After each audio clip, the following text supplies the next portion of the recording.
So, 692, the most net spend on players in the world. And, and the Manchester United fans moaning about, the owners. Well, the owners have really, dug deep. Nearly 700, that's nearly £750 million net spend. Second is Chelsea, third is Arsenal. And the gap is widening between the Premier League and everybody else. Yeah. Now, you join us Monday to Thursday at about this time to talk sport, and today it is money and football, and the question is, can money ever really buy you success? Well, if you're reading the Times Sports pages, the answer is a bit mixed. Man United had the highest net spend in the world over the last 5 years, a cool £692 million. Now, earlier on, I made a rookie error, and perhaps an error not untypical of someone who doesn't support Manchester United. I said they hadn't won anything in that time. They have, but nothing major, Vassos. No, and their Premier League form has been pretty average. Yes. The past month accepted. Yes, they've won the FA Cup. Yes, they've won the League Cup.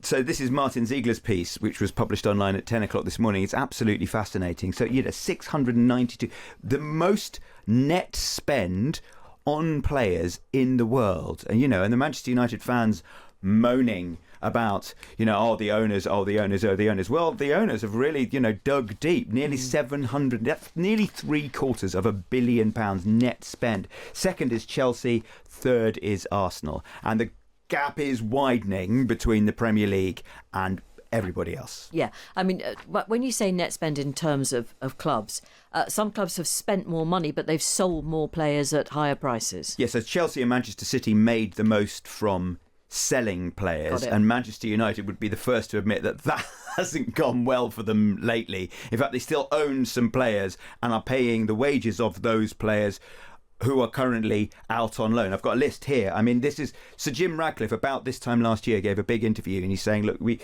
have to make all these redundancies. We have to, sack the dinner ladies. We have to say you have to have it signed off if you want to buy a book of stamps. All of this because this is the money that we're hemorrhaging. So, for example, these are the examples that he gave. Yeah. So Jadon Sancho, who Manchester United bought for £75 million. He's been a Manchester United player since 2021. He's currently on loan at Aston Villa, before that at Chelsea, before that back at Dortmund, where they bought him from. Onana, the goalkeeper, £50 million. He's currently on loan in Turkey. And Manchester United will be paying a significant part of these players' wages, because there's no way Trabzonspor can afford to pay Onana what Manchester United were paying. And he's going to say, well, this is what I earn. So, sort it out between you. Rasmus Højlund, he's on loan at Napoli, £72 million they spent on him. And Anthony, who has now made his loan move to Real Betis permanent for, I think, about £20 million. He was bought for £81 million. This is why, I know, right? This is why their net spend is so high. Yeah, I mean, what is it a failure of? The scouting system? I mean, it's also high-tech these days, isn't it? I mean, they use stats, they watch videos. When they hire, I mean, you'd imagine they really know what they're doing. You would like to think so. I always wonder why so much business, so much hundreds of millions of pounds worth of business is done on transfer deadline day, this year accepted, because you'd think you'd want to get your ducks in a row before you spend £80 million on a player. But so frequently these things get sort of done, rushed through, faxing or emailing, whatever it is they do these days, the Premier League coming up to the 11 o'clock deadline. And I find it extraordinary that teams can get their recruitment so wrong. It seems, because Manchester United fans will be texting in, it seems like they might have started to turn that corner, but only like in the past month. There's a player called Sesko who's been coming off the bench and scoring quite a lot for Manchester United, including the winner at Everton this week.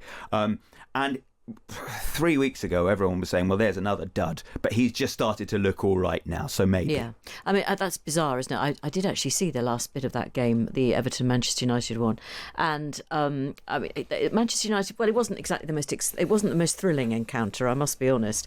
He was good, and he did, as we say, make an impact off the bench. But it's the change of manager at Manchester United, isn't it? The caretaker, Michael Carrick is suddenly they're playing like Manchester United. I think of Manchester United as that sort of that Fergie team in the 90s, fast, attacking, aggressive, great football. And they seem to sort of be reverting to that after a few years of Ruben Amorim saying, look, this is the system we play.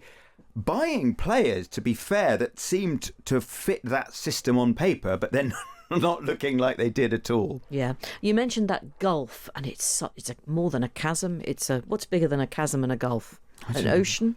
Let's go canyon. I like the Grand Canyon. Yeah, there is a canyon. Have a listen to this stat. I mean, I don't know where Martin picked this one out, but so the Premier League clubs earned £1.3 billion more in TV revenue over the past 10 years, right? And that is the same increase as the rest of the leagues in Europe combined. Goodness and me. it's going to get better because the next deal is in a couple of years' time, and it's going to be bigger for the Premier League. I mean, but do you remember after the World Cup in 1990? I think David Platt, who was the standout star, he was an Aston Villa player for England. He scored that wonderful last-minute goal against Belgium that saved us the penalty shootout. He then went to Italy, I want to say Napoli, for £5.5 million, which at the time, here we were thinking, how can we possibly compete with Serie A if they're going to be spending £5.5 million on our best players? And suddenly, in the last 30 years, that's completely turned around, and the Premier League is the powerhouse.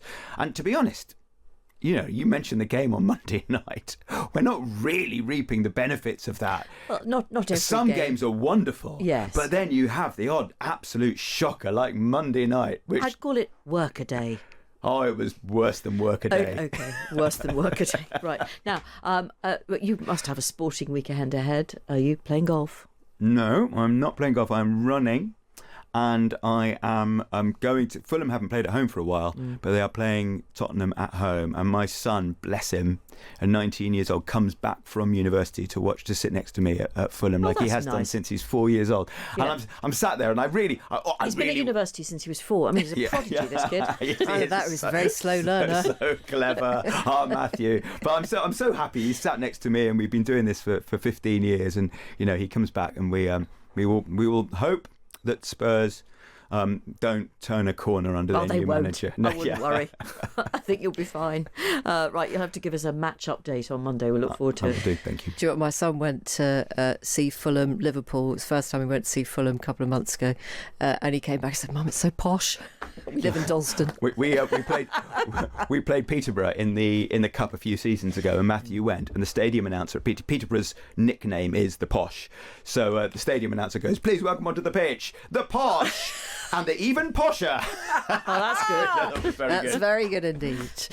Right, thank you very much, Vassos.